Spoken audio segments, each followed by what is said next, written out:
In this video, I'm talking to all you parents about how to take the pressure off your kids. Let's discuss.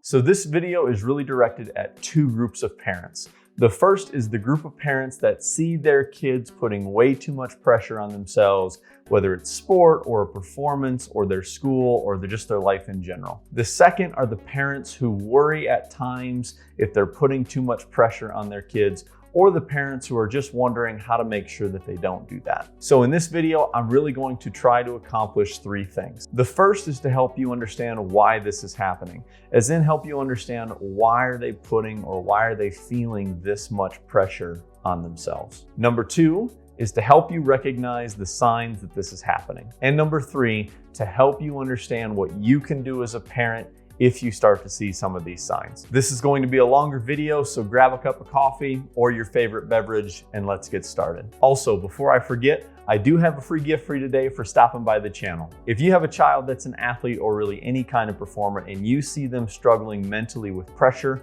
I want you to get over to trainwithperk.com/free guide. You're gonna find a free guide that contains 3 easy steps that any athlete or performer can use to help them better prepare for their next big game, their next big performance, or even if they're a student, to help them perform for their next big test. It's really going to help. Again, that's trainwithperk.com/free guide. All right, so as promised, let's start off with a conversation about helping you understand why your child is feeling pressure in the first place. And this is a really important place to start because up until now, much of the research and much of the digging into psychological pressure has really been meant to try and figure out all the effects of pressure and how they negatively impact us. What hasn't been looked at as much is why are we experiencing pressure in the first place and where is this coming from? Honestly, it's a pretty simple answer. We know that psychological pressure is closely connected to one thing: identity. And when somebody's identity becomes threatened, they're going to feel more psychological pressure. Specifically, when anybody feels as though their identity is threatened, they're going to experience this phenomenon known as psychological pressure. So let's unpack this a little bit more, starting with identity. For example, you watching this, your identity as an individual is really made up of 2 things: how you see yourself as valuable, as well as how do you perceive the world around you finds you valuable. So of course, for many parents, part of how they see themselves as valuable is within that role as being a parent. And this is why it can be so upsetting for parents when they see their child struggle, because when they see that struggle, they take accountability for that because being a parent is a big part of who they are. It's a big part of how they find themselves as valuable. So when you see your child struggle, your identity as a parent at times can be threatened, and that's why you feel this pressure to come up with a solution or to help them solve their problem. So that's why when you see your child struggle, at times your identity as a parent can be threatened, and so you're going to feel this pressure to try and help them come up with a solution or even at times solve the problem for them. Likewise, many of you parents watching this also have a profession, and regardless of that profession, you see yourself as valuable because you can provide for your family, again, that role as a parent, and your profession is simply a vehicle that allows you to do that. You also perceive that the world around you, as in the company that you work for, or if you work for yourself, probably your clients, you perceive that the world around you, as in those people, find you valuable as well. This is why you probably feel pressure to keep that job, pressure to perform well. And when things don't go well within your job, you feel, yeah, you guessed it, you feel pressure. Your child feels pressure for the exact same reason. And it doesn't necessarily matter if it's a sport, if it's a performing art, or if it's school. They feel pressure because the thing that they're doing has now become such a big part of who they are, how they find themselves as valuable, and especially for young people, maybe more impactfully, how they perceive that the world around them finds value in them. Now listen, there isn't anything wrong with pressure per se.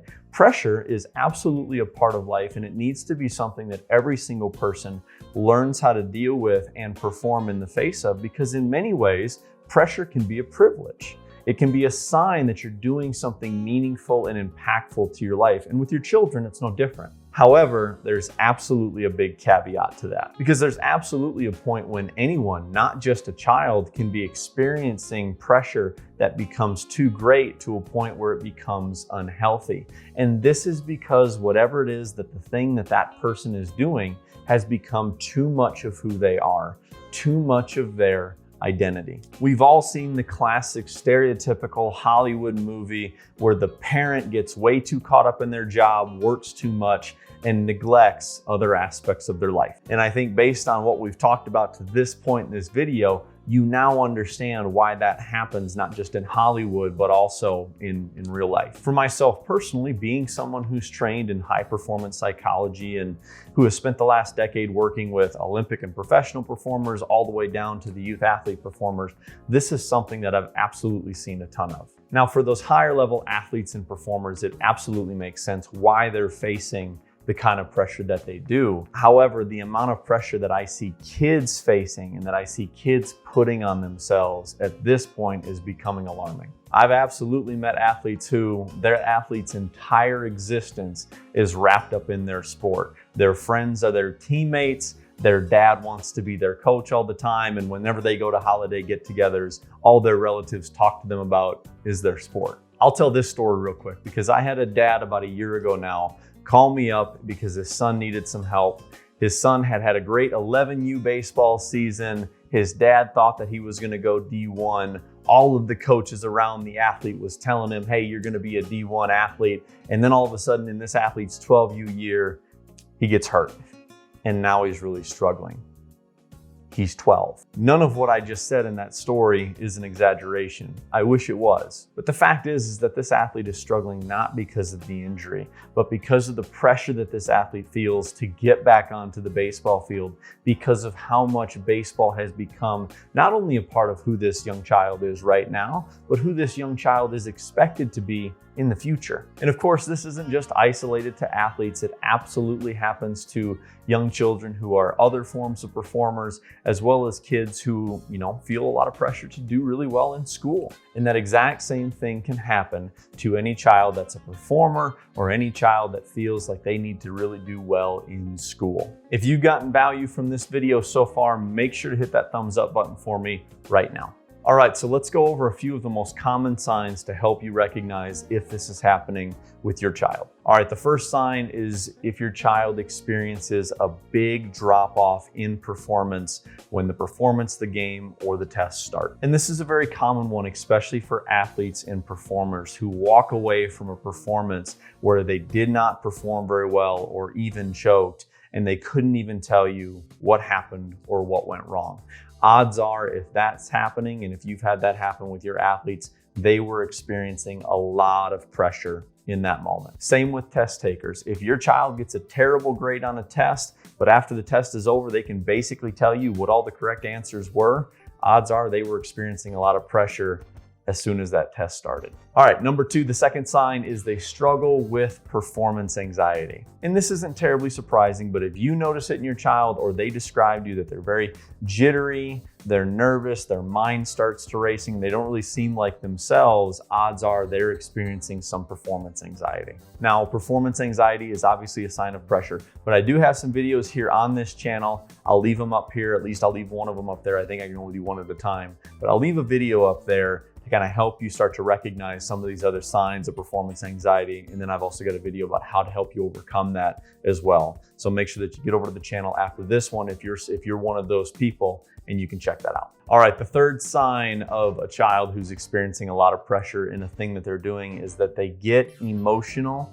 when you confront them about it. And this can be a telltale sign of pressure in that when you approach them to even have a conversation or even bring up their sport or their performance or a test, that they really have this big, strong emotional response to you just even bringing it up. And that can be a massive sign that they're really putting themselves under a lot of pressure. All right, the fourth and final sign that I'll go over is that they avoid it or that they say that they don't want to do that thing anymore. And this can be a tough one because I've absolutely seen parents make the mistake of thinking and seeing avoidance in their athlete is laziness, when the fact is that your athlete is really just avoiding that thing because of all the pressure that they're putting on themselves. Obviously, this isn't always an easy one to decipher or to figure out, but it is something that I want you to be aware of because I've absolutely seen it happen in the past. Comment below if you've ever seen any of those behaviors happen with your child. All right, so let's talk about what you can do as a parent to help if you start seeing any of these things in your child. Obviously, the fact that you've taken the time to watch this video to this point is a massive step in the right direction for you, and good on you for doing that. Let's talk about a few other things that you can focus on. The first thing that you can do is you can help them take a break. Obviously, this is a lot more challenging when it comes to school, but when it comes to a sport or a performing art, sometimes the best thing that you can do as a parent is to get them to step away and take a break from that thing for a little while. I see many times parents who obviously want to do what's best for their child, and so they're really good at being supportive and pushing their child to be successful in whatever it is their child has chosen to do. But many times parents forget that sometimes your job is to actually pull them back from that thing to make sure that that thing doesn't become this massive part of who they are. And this is why many kids who specialize in a sport very young or specialize in a performing art very young can absolutely end up feeling like this thing that they're doing has become all-encompassing in their life. All right, the second thing that you can do as a parent is to check how much you've made their thing a part of your life. Many times I don't think parents step back and recognize how much of the entire family's time, thoughts, energy, and finances are being poured into this one thing. So if you as a parent can help your family find some balance, odds are that's going to encourage your child to find some balance as well. All right, the third thing that you can do is you can reinforce their value in other areas of their life outside of this thing that they're doing.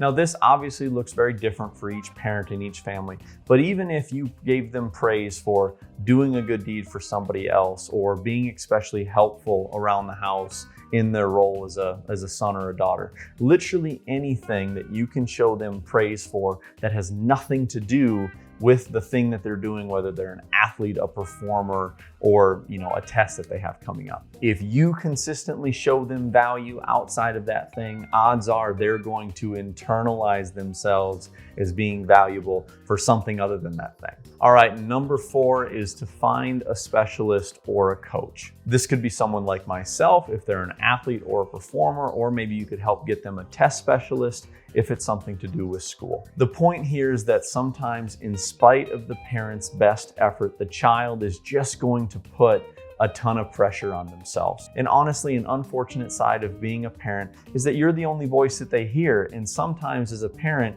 to them, you start sounding like Charlie Brown's teacher and they're not even really listening. And at that point, it's probably best to get some outside help. If you enjoyed the video, hit that thumbs up button. If you're new here, make sure to subscribe to the channel. And again, if you haven't already, get over there to trainwithpert.com/free guide to pick up that free guide. It's really gonna help.